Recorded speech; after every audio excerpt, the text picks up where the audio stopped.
दो ग्रुप हों, बिल्कुल ऐसा नहीं है। हमारे chief mentor doctor Neeraj Vinod Khanna, हमारे सीनियर मेंबर्स श्री विशाल अग्रवाल जो इस समय नेशनल चेयरमैन है, श्री रोहित ढल जो अभी एग्जीक्यूटिव डायरेक्टर हैं, ये सब लोगों का इतना सम्मान है कि सभी लोग, हम लोग एक हमारे व्हाट्सएप ग्रुप है, उसके अंदर हम आपको काउंसलिंग भी करते हैं। इसके अलावा पर्सनली भी कभी ज़रूरत हो तो करते हैं।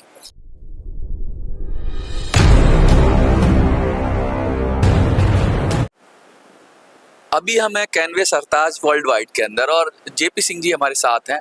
हम बहुत सारी बातें करेंगे इनके साथ, लेकिन सबसे पहले हम आज, क्योंकि आपने बहुत सारी वीडियोस देखी जिसमें हम बात कर रहे हैं यंगस्टर्स की, युवाओं की, किस तरीके से वो एक्सपोर्ट के जो सेक्टर है, एक्सपोर्ट के जो क्षेत्र है उसमें आए और अपने हाथ आजमाए। उनके साथ क्या डिफिकल्टीज है, क्या प्रॉब्लम्स हैं, वो सब बातें करेंगे और जानने की कोशिश करेंगे कि भाई इसका इलाज क्या है, इसका मतलब उपाय क्या है कि कैसे नए लोग जो आना चाहते हैं, जिनके साथ जो पुरानी पीढ़ी सेटल्ड है, कहते हैं उनके पास तो पैसा भी है, उनके पास क्लाइंट भी है, उनके पास एक्सपीरियंस भी है और उनके पास सब कुछ है, लेकिन जो नए लोग हैं उसको तो शुरू करना है, तो वो कैसे इस काम में आए, इसी विषय पे बात करेंगे। सर, अब लगातार सोशली जुड़े रहते हैं, ये तो काम तो आप कर ही रहे हैं, ये तो आपका दिल का पास है। जो पुरानी हमने वीडियोस देखी जिसमें स्टोरी थी कैसे एक पाकिस्तानी को आपने हराया और ऑर्डर जीता, तो वो भी एक देशभक्ति की भावना तो आती है, तो सामाजिक तो आप हैं, लेकिन ये थोड़ा कुछ बताइए कि जो यंगस्टर्स के लिए सबसे पहले आप अपना नाम और पूरा परिचय। और मेरा नाम जेपी सिंह है, मैं मुरादाबाद में बेस्ड हूँ। कंपनी का नाम है कैनवे सरताज वर्ल्ड वाइड और सामाजिक तौर पे मैं जुड़ा हुआ हूँ यंग एंटरप्रेन्योर सोसाइटी के साथ, जो कि फर्स्ट जनरेशन एक्सपोर्टर्स की एक अग्रणी एसोसिएशन है मुरादाबाद के अंदर, जिसके अंदर जो हमारे नई जनरेशन के निर्यातक हैं उनकी एसोसिएशन है। और इसके साथ साथ मैं मुरादाबाद चैरिटेबल ट्रस्ट जो है, जो एशियन विवेकानंद हॉस्पिटल का संचालन करती है, मैं उसका भी सदस्य हूँ।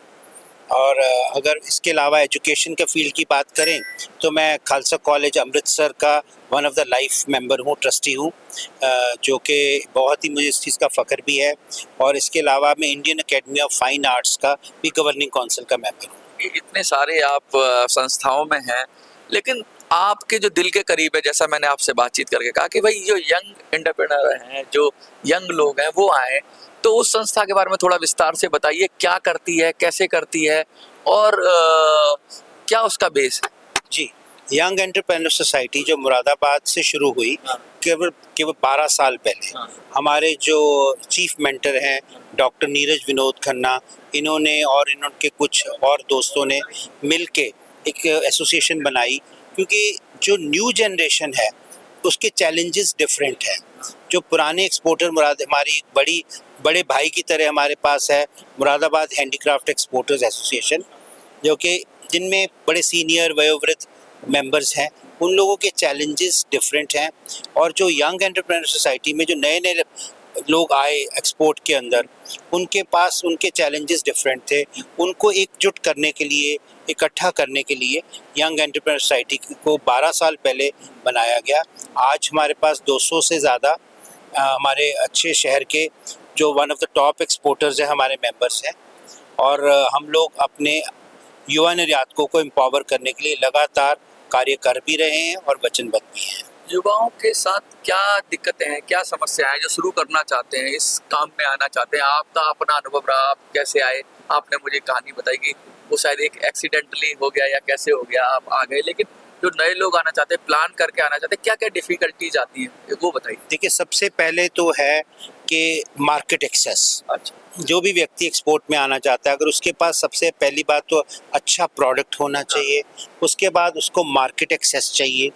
मार्केट एक्सेस के साथ साथ उसको जो है फाइनेंसेस की मैनेजमेंट है, कंप्लाइंसेस है। उसके बाद कभी कभी अगर कोई डिफ़ॉल्ट हो जाते हैं तो उस केस के अंदर उसकी कैसे हेल्प करनी है, ये सारे इस तरह के चैलेंजेस हमारे युवा निर्यातकों को अक्सर आते हैं। ये तो अलग चैलेंजेस है, जैसे एक्सपीरियंस भी अलग विषय होता है, बहुत सारी चीज़ें होती है, गाइडेंस भी चाहिए। तो गाइडेंस की बात करें तो आप कैसे हेल्प करते हैं? ये तो लिमिटेशंस है, लेकिन आप किस तरह से, आपकी संस्था किस तरह से काम करती है, किस तरह से हेल्प करती है? हमारी जो यस है, जिसको यंग एंटरप्रेन्योर सोसाइटी को बहुत पॉपुलरली इस नाम से, यस के नाम से पॉपुलर है। और इसके अंदर हम लोग क्या करते हैं, नॉलेज सेशंस हम लोग ऑर्गेनाइज करते रहते हैं। इसमें हम अलग अलग संस्थाओं के साथ, जैसे कि फॉर एग्जांपल ECGC के साथ कर लिया हमने, एक्सपोर्ट क्रेडिट गारंटी कॉरपोरेशन है, बैंक्स के साथ करते हैं, और कई ऐसी जो टेक्निकल नॉलेज के लिए कंपनीज हैं, नए मटेरियल्स हैं, न्यू टेस्टिंग फैसिलिटीज़ आ रही हैं, क्या क्या बाइंग एजेंट्स एसोसिएशन है, उन लोगों की कैसी रिक्वायरमेंट्स हैं, हम उनके साथ बड़ा एक्टिव कोलैबोरेशन करते हैं। और जो है उसके लिए हम लोग अपने मेंबर्स को नॉलेज सेशंस भी अरेंज करते हैं और उनको एम्पावर भी करते हैं।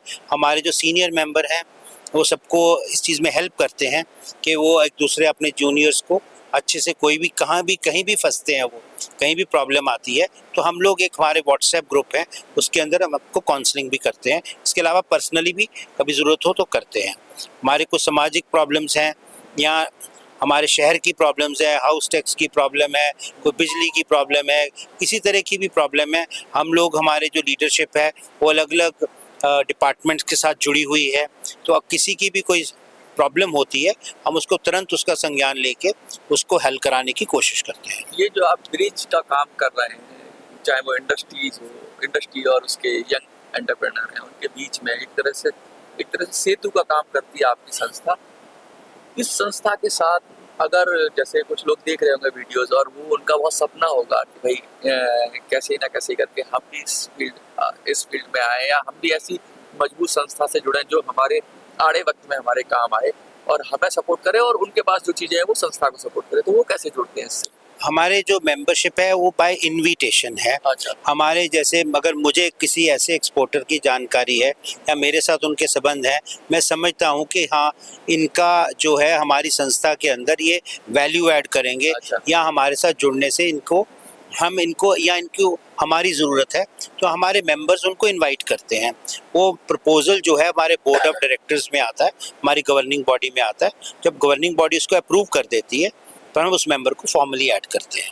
आपका मतलब है कि क्रेडिबिलिटी बहुत ज़रूरी है कि भाई, क्योंकि ऐसा फील्ड है।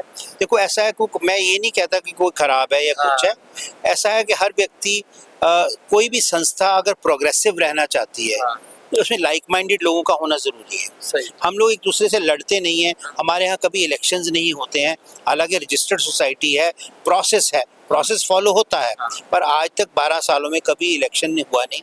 सर्वसम्मति के साथ लोग कहते हैं भी तुम काम करना चाहते हो तुम आगे आओ, आम सहमति के साथ। आज तक कभी इलेक्शन नहीं हुआ जिसके के कोई आपस में लड़ाई हो या कोई दो ग्रुप हो, बिल्कुल ऐसा नहीं है। हमारे chief mentor doctor Neeraj Vinod Khanna, हमारे सीनियर मेंबर्स श्री विशाल अग्रवाल जो इस समय नेशनल चेयरमैन है, श्री रोहित ढाल जो अभी एग्जीक्यूटिव डायरेक्टर हैं, ये सब लोगों का इतना सम्मान है कि सभी लोग इनकी बात को, जो भी है, ये कोई भी फैसला लेते हैं तो लोग इनको फूल चढ़ाते हैं, इसको बिल्कुल दिल से मानते हैं, जिसकी वजह से हम लोगों की एनर्जी जो है वो केवल प्रोग्रेसिव है। हम लोग प्रोग्रेसिव काम के लिए अपनी एनर्जी लगाते हैं, ना को आपस में उलझते हैं, ना कोई हमारी किसी से, इवन हम एसोसिएशन से भी के तौर पे भी हम सरकार से लड़ाई नहीं करते।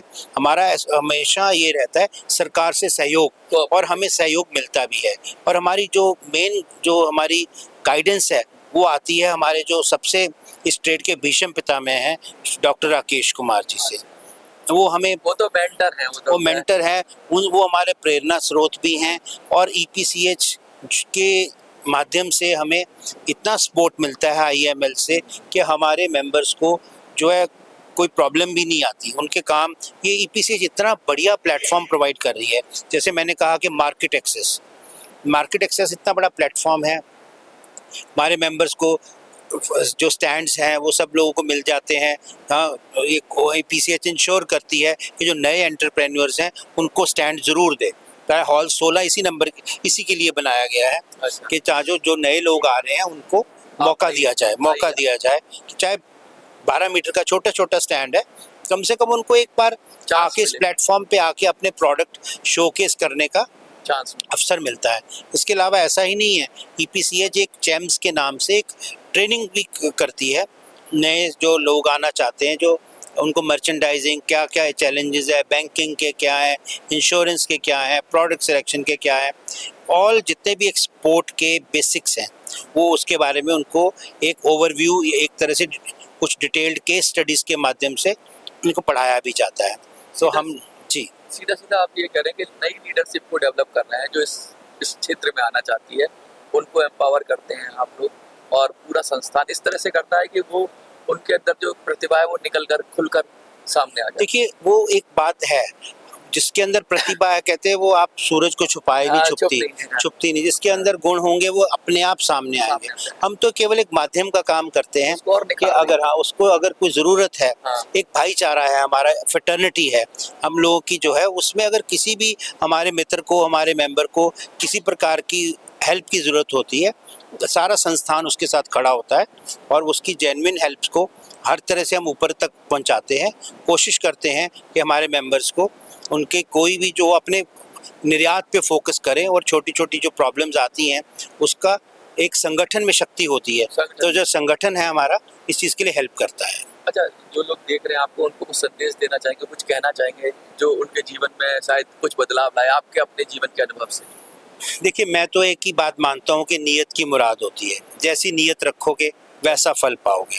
हाँ, तो इसीलिए मैं सबसे यही कहता हूँ कि जो ग्राहक है, जो बायर है, वो भगवान का रूप है। हमारे हिंदुस्तान की संस्कृति में कहा जाता है कि ग्राहक जो है भगवान का रूप है।